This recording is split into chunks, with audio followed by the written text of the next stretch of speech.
Daily Telegram. Here we are. It's the Temple Daily Telegram Sports Podcast, brought to you by two tiny microphones and Marcus's phone, Yay. which is working. MVP. now. That sounded like two turntables and a microphone, Yeah. kind of. Yeah, I'm not a big fan of Beck. Oh. Well, whatever. We are back after a week off for the Thanksgiving break. You're a loser.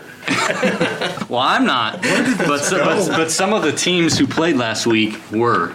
Half of them, to be exact. And now we are down to 3 area teams left in the playoffs. It is December, which means 2 things.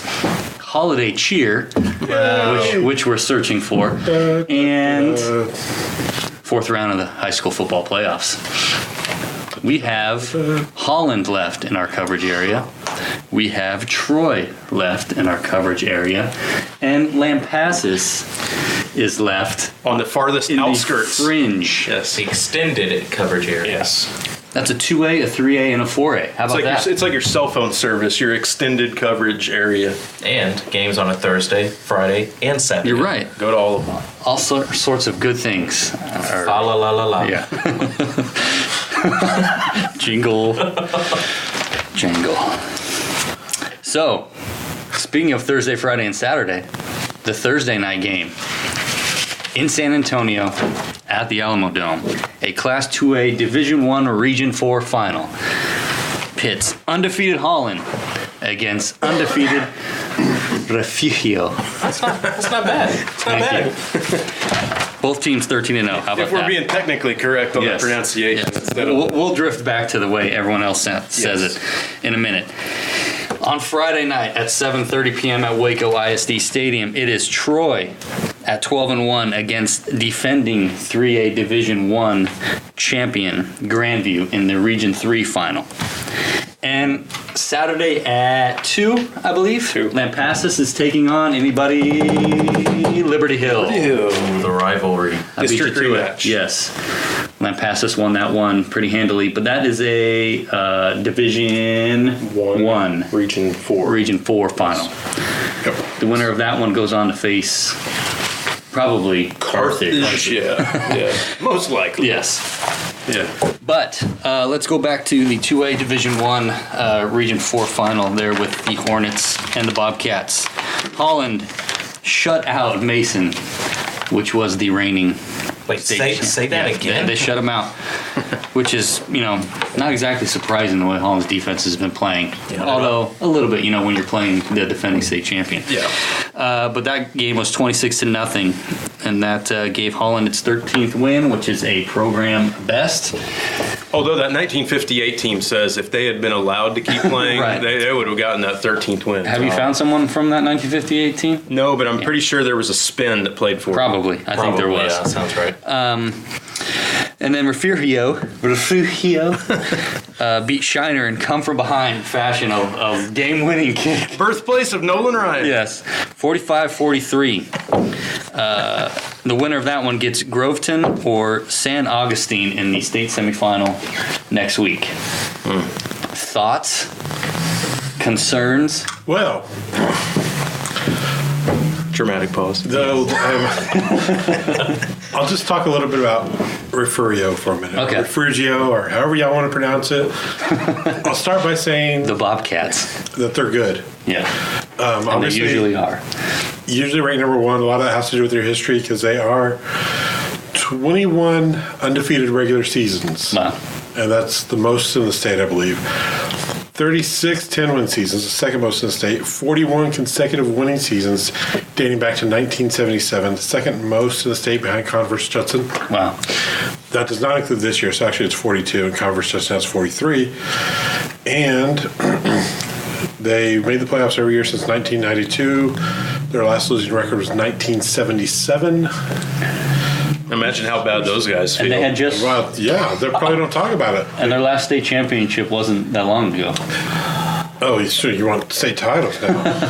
Yeah, 2-3 years ago, maybe. It might have been. Was it the year when It wasn't two. It might have been like 16. Yeah. They lost to Mart in the final in 17. Yeah. And They've then been Mason at knocked him out Yeah. last In year. the, Right. in They've been in the, 9 total state title games. Yeah. yeah, in the last 10 years, they've won 2 and they've been to 5. Yeah. So that's, I mean, There's some impressive stuff there. By the way, Mark, for anyone who doesn't know, where's your Furio? If anyone's wondering where these guys Well, are from, where are they from? if you have my mom, Show everybody on the map. Yes. if you have my mom or my sister's phone number, they had dinner there today because they were driving through there. Oh, just cool. randomly. cool.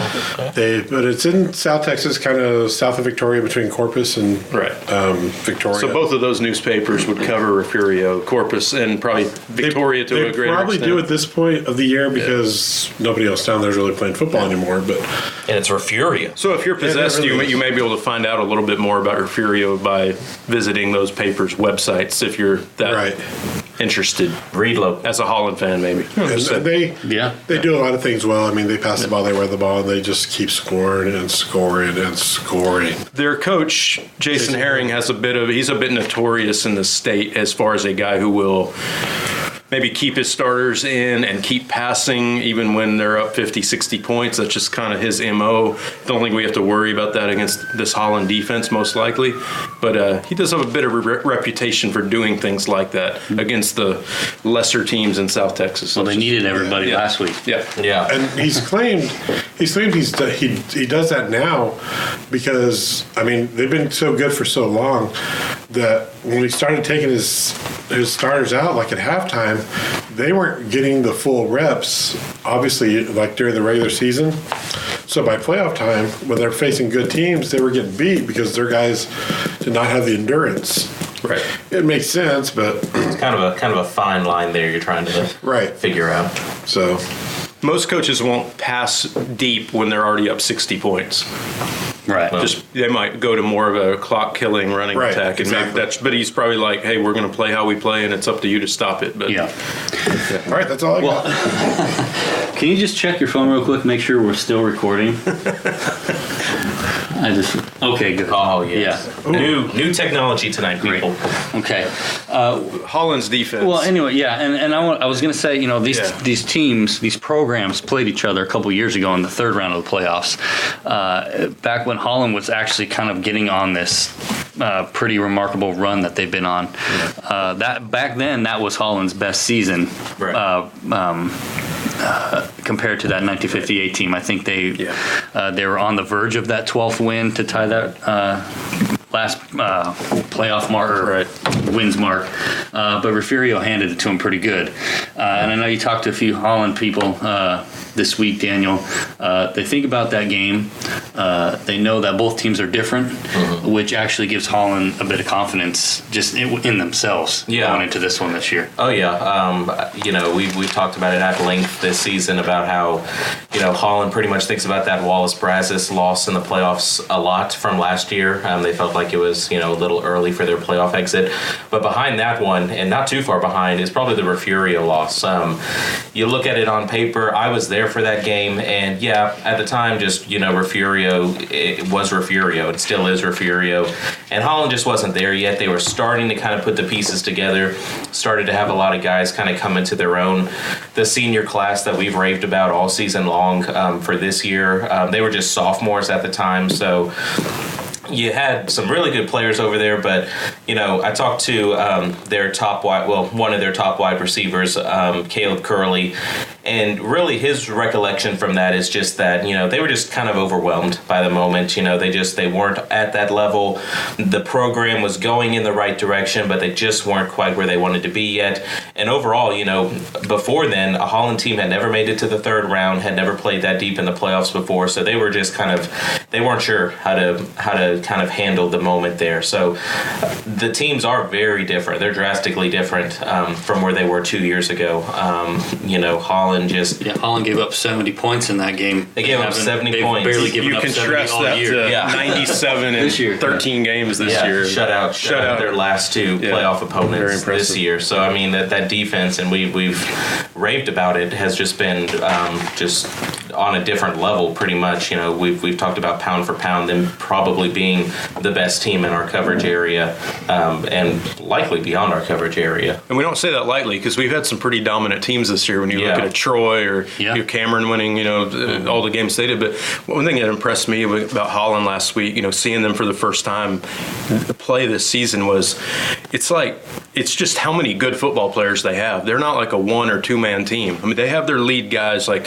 Zane Spinn and Clay Cooper, but you see how many of those guys play on both sides of the ball, and it's like they'll have a drive where 5 different guys carry the ball, and they'll do direct snaps to Brady Shelton and Ethan Mann and Logan Mann, and Spinn I think ran it like 22 times last week because I think they liked the matchup of him just kind of getting behind his line. But they're not dominated by one player on either side of the ball, so they're just a good all-around team basically. Yeah, Coach Talbert has said that depth has actually been a big part of their success, especially on defense. And you don't hear depth too often at the 2A level, but that might not necessarily mean 40 players, but as far as what they have, they can go 2 or 3 guys deep.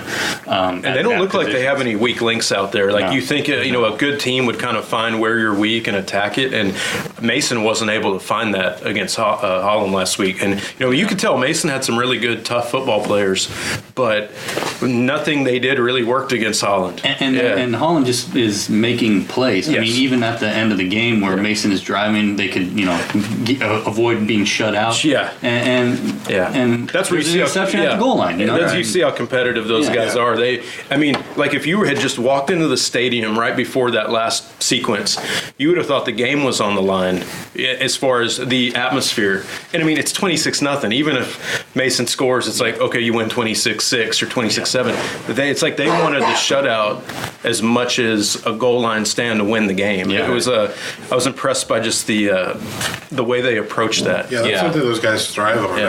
I've talked to a couple of those guys afterwards. When they do pull starters out and they have the second class, even some JV guys that are just up for their first game, and those starters are cheering those guys on because they don't want that. They don't want the other team posted. Yeah. Look at the starters will get on to the backups if they end up getting the points. They live on that. Yeah, and then just with their offense, Brad Talbert said it several times this year. They're not concerned at all what opposing defenses are going to bring. If they're going to try to stop the run and stack the box, then they're just going to air it out to several of their top receivers.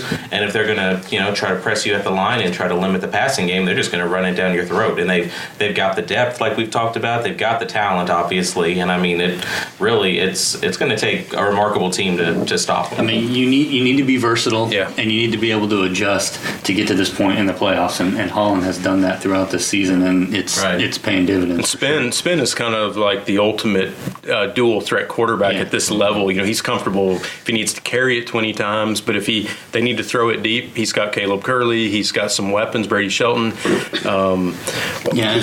And that's the difference with Holland this year is that they do, like you mentioned, they have all these options. A lot of times, 2A teams or lower classification teams, they'll have one guy who will just do everything all the time. Bremond, a few years ago, it was just shot ball over and over again. But Holland's got so many options, and that makes them hard to stop and really scary at this point. One thing that just might be worth noting is the fact that Refugio had to fight so hard to get out of that game against Shiner last week. Shiner was up something like maybe 12 points with say 4 or 5 minutes left, and it was pretty miraculous that Refugio was able to come back and I think Refugio had to outscore him 31-12 in the fourth, and even scored a touchdown in the final minute to pull within 1 and went for 2 and didn't get it, but and got onside kick in a game-winning field goal by a kid who hadn't kicked the ball in like 8 weeks or something. 35-yarder too. So I'm wondering, how emotional that win and how much energy they. They're high school kids, so you expect them to be resilient, but it's like, can you get back up physically and emotionally basically a week after such a crazy win? Whereas Holland, was very businesslike and just got it done. Yeah, it could go both ways. I could mean, go both you're ways. almost now playing with, house money, Yeah. what they say, you've survived somehow. Yeah. Third straight and week get to that go again. Refugio's going to play a game in San Antonio. Well. So that could be either Yeah. comfortable with the road trip or a little road weary. Who knows? You're very used to that drive by Yes, they are. They've worn out a hole in the pavement between South Texas and San Antonio. Well, speaking of familiarity, Troy and Grandview are both pretty familiar with Waco and Waco ISD Stadium. Both have played there already in these playoffs, and they are meeting there again Friday night. now. And Josh, you're familiar with Grandview. Yeah, this is the third time this will be the third time I've seen the Zebras in this playoffs. I've seen them play and beat Rockdale. I've seen them play and beat Cameron Yo. This will be my second time seeing Troy in the playoffs, which tops our area teams as far as who I've seen. Troy's kind of hoping that we send someone else besides you. Is Grandview going to try to proclaim themselves as District 10 3A champions Right, if they win that's this true. game? I mean, they could, as well as regional champions for the Yes. second straight year. That's right. But both teams 12-1. 12 wins are a program record for Troy. Fourth round is the deepest any team in Troy history has advanced. So obviously things are very exciting over there for the Trojans. Grandview, as we said, is the defending 3A1 state champion and has looked really good in these playoffs and almost getting better as it's gone on. The winner here gets Columbus or Hallettsville next week in the state semifinals. And I think it would be a pretty strong favorite over either one of I those think schools. so. They don't Yeah. look extremely strong. I mean, usually that happens, right? Region Yeah. 3 going against Region 4 in the state semis. But yeah, Grandview is very balanced. They don't make a lot of mistakes. They're just clean. They know what they're doing. They're well coached, and as one of Greg's favorite terms, they're machine-like. They really are. I didn't even know that was one of my favorite terms. Machine-like. Yeah. Don't forget to throw a juggernaut in there. Yeah, but they really are. I mean, so in the bi-district round, there are three secondary players, and Greg has told me the pronunciation is Yench. Yench. Yeah, Dane Yench, who's a junior quarterback and plays safety. The receiver / cornerback Austin Boyd, and receiver / quarterback Luke Ferguson. They each had an interception 3 weeks ago against Rockdale in the bi-district, as well as put up offensive numbers. Last week against Yo, those same three guys had interceptions and did some work on offense as well. They're clean. Like I said, I mean, Grandview does a lot of things right, and Coach Ronnie Porter over there at Troy, that's basically what he talked about this week. Troy's going to have to be very disciplined itself, make sure they kind of stay within themselves, not give Grandview too many extra opportunities to do damage, and hopefully by doing that, it keeps Troy in the ball game. Porter thinks that if they're in the game at halftime, they'll be able to adjust, and that gives them obviously a better opportunity going forward in the second half to pull out a victory there. Yeah, they got to clean up the turnovers, though. That was definitely a problem last week against Whitney. Yeah, that was a weird game. Troy. Yeah. We don't see that kind of final score these days in football. The weather was kind of goofy, but as you mentioned, because you were at that game, Daniel, Troy threw the ball quite a bit more often in the first half than they have really, and it didn't really pan out. And they turned to Zach Herbacek, who's over 2,500 yards rushing. Yeah, really turned into that got him back into the game. Turned into a 21 special there in the second half. Yeah, really strange. Probably the 21 is Zach Herbacek's number, Marcus. But okay, are we good, Marcus? Why is everybody looking at me? But a really kind of wacky way some of the events turned out. There towards the end of the first half, right before halftime, Troy's right there, inside the 5, I believe it was, and their quarterback, Ben Presley, kind of scrambles. Looks like he gets away a couple of times, but then, kind of throws an ill-advised pass. Whitney's quarterback, whose name escapes me, so I apologize, but he intercepts it at the goal line. He's got 3 blockers in front of him and just nothing but daylight all the way to the opposing end zone. So he takes off. He gets to about midfield, see a flag is thrown, and then from what I would assume, he assumes that it's like a block in the back or something like that. So instead of just keep on running and then, whatever happens, he slides down at the 40, assuming the play's dead, and then after the referees talk it over, it ends up being a sideline warning on Troy, and it just, if he would have just kept on, didn't go on to score. Exactly. So it's weird in just the way it happened. But then you also think about when you're talking about a 9-7 game. I mean that could be your ball game right there. So I mean Troy gets the ball to start the second half. They score They score a touchdown, pull within 9. They tie it up. 7-7, and then Whitney's very next drive they fumble it away, recover in the end zone, but they're tackled for a safety, and there it goes right there. The old game-winning safety. Yeah. Whitney actually is the only team to beat Grandview this year. Those are district foes, and would have been nice to see that game. I'm kind of interested to see how that happened. Right. No disrespect to anyone, but just but and the other thing Porter talked about too, he recognizes that Grandview this is actually going to be Grandview's 30th game over the last 2 seasons on Friday night, which is a lot of experience and also a lot of playoff experience. But Porter pointed out that they started 8 or 9 sophomores 3 years ago who are now seniors, and so they've played a lot of games. They've had some success, including this year's district championship and all that. So the Trojans have seen a lot as well through the years, and hopefully some of that kind of helps out in a game that could just have all sorts of things happen. And you also just look at who Troy has played this year, not only in their district, but playing Salado and playing a 4A Robinson. I mean, they've one of the tougher schedules probably anybody's played. So, I mean, to be 12-1 and still playing in December, those kids are pretty battle tested by now. Yeah, and Porter's okay with being labeled as the underdog going into this one, which I guess if you're speaking that way, I guess technically they are just when you go up against the defending state champion, you're going to get labeled an underdog. Yeah, it's kind of like the refer we have on Holland thing. It's like because the other team has the history, the state title. Anybody they play is automatically pretty much going to be an underdog until somebody proves they can beat them. So was Holland an underdog against Mason last week? I believe they probably were, even though Mason may have been, according to the Dave Campbell rankings, may have been lower. I think people were thinking that Mason was probably the better team.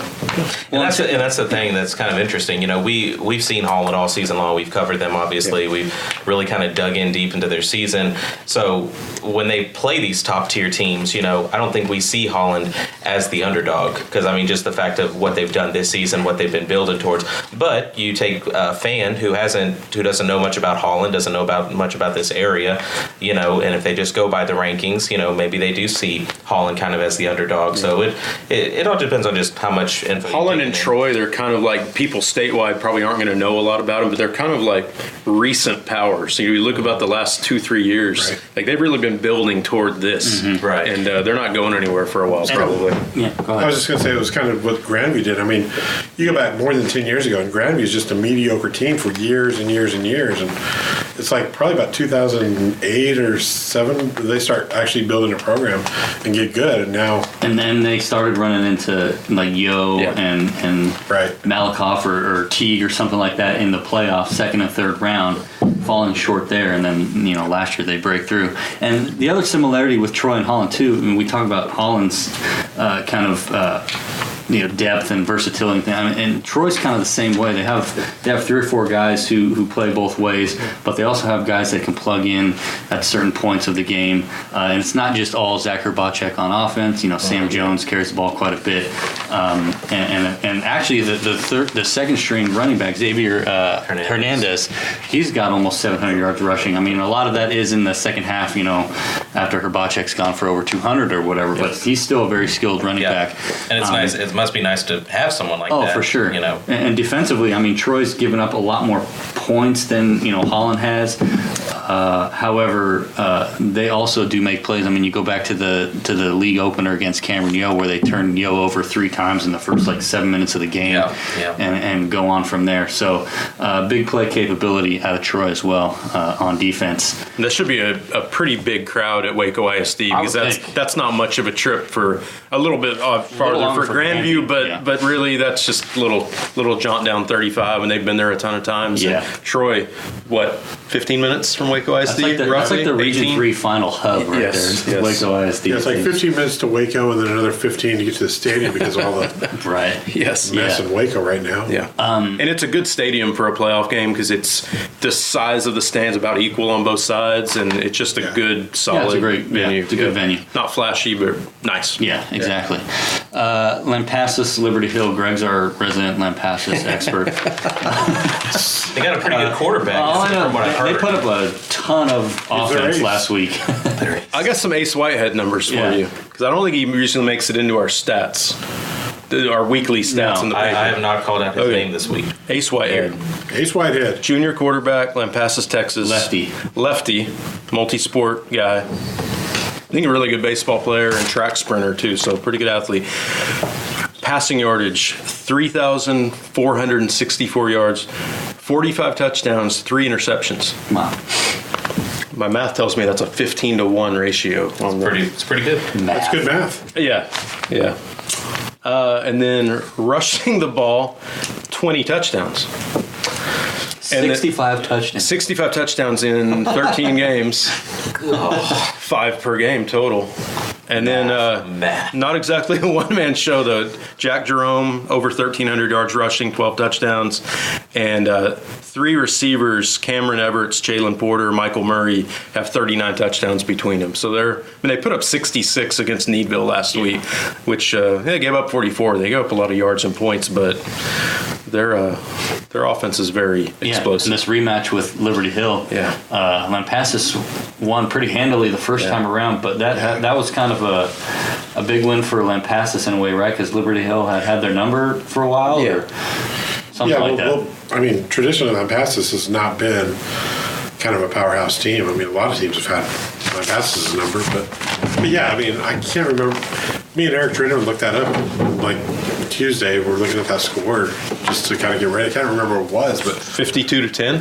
That sounds good. Yeah, we'll go with that. Yeah, there's some more math. That's some good math for you. That's a 40 and reading comprehension. 52-10. That's like winning by 6 touchdowns. I want to hear more about your Tuesday and looking things up. Yeah, your research. We were just kind of, because we were kind of looking ahead to the playoffs, because the winner of this game, I think we mentioned earlier, is going to probably end up with Carthage. Yeah. And so never heard of them. Well, they're out. Where are they? Anyway, back to the map. They're pretty good. Liberty Hill, though, what are they, 7-5 this year? 8-5. 8-5. Yeah. Not a real impressive record, but if you get this deep in the playoffs, you're going to be battling. Weren't they in the state championship game? I don't know. Last year or the year before? Yeah. And of course, people from around here will remember their head coach, Jeff Walker, who was very successful at Rogers. And getting back to an early game, would have beaten Refugio if they could have made an extra point a few years back at Rogers. Just throwing that out there. I wasn't here for that. Yeah, it wasn't your fault. No. But they'll throw that slot tee at him. I didn't miss the kick. Liberty Hill's going to run that slot tee like people from around here know. That's Jeff Walker. That's his offense. And you would think if Lampasas held them to 10 the first time, they have a pretty good idea about how to attack it. But it sounds like Liberty Hill's found something in the last month that is making them play a lot better now. But that's a pretty good margin to overcome from that first game. So that's one of the reasons we're looking that up, because we knew it was a district rematch. So it was like, why did Liberty Hill get there? And I can't remember what we were looking at, but I mean, I don't think the teams that both Lampasas, Liberty Hills, I can't even talk right now. Because Lampasas gets everyone so excited. Exactly. Hey, Badgers.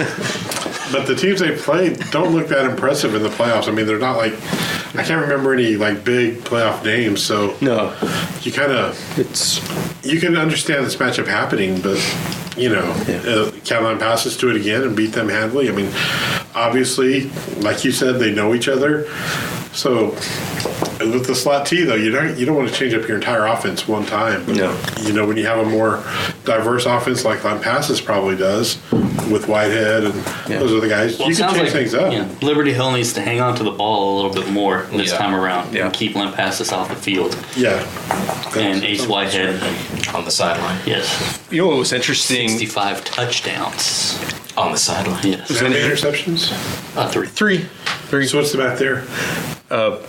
Let's not get into it. One every about 4 games, roughly. One thing that was interesting, I thought, in that Holland game last week, just in terms of playoff mentality and maybe how games start and how the tone gets set. Mason won the opening coin toss, and most teams will defer, right? And they'll say you can have it. We want it to start the second half. Well, Holland possessed the ball for about the first 6 minutes of the game and ran it 13 times. Zane Spinn, some Clay Cooper, some Brady Shelton. And I mean, they just ran it down Mason's throat, and they're up, 7-0 halfway through. And it was like that set the tone for the entire game. Not that Mason couldn't have answered right back, but sometimes you might, in a playoff setting, you might want to think about maybe not just doing the automatic defer and saying, hey, let's set the tone right here and go score. If you have confidence in your offense, which I think all 3 of our teams that are left have a lot of confidence in their. Oh, they should. The slot T team actually a lot of times will take the ball first just because of that reason. They eat up the clock. I mean, a few years ago when Bartlett was running that against Granger, that was not a great Bartlett team. It was a pretty decent Granger team, but that's how they kind of kept Granger off the field. They kept the ball the entire first quarter.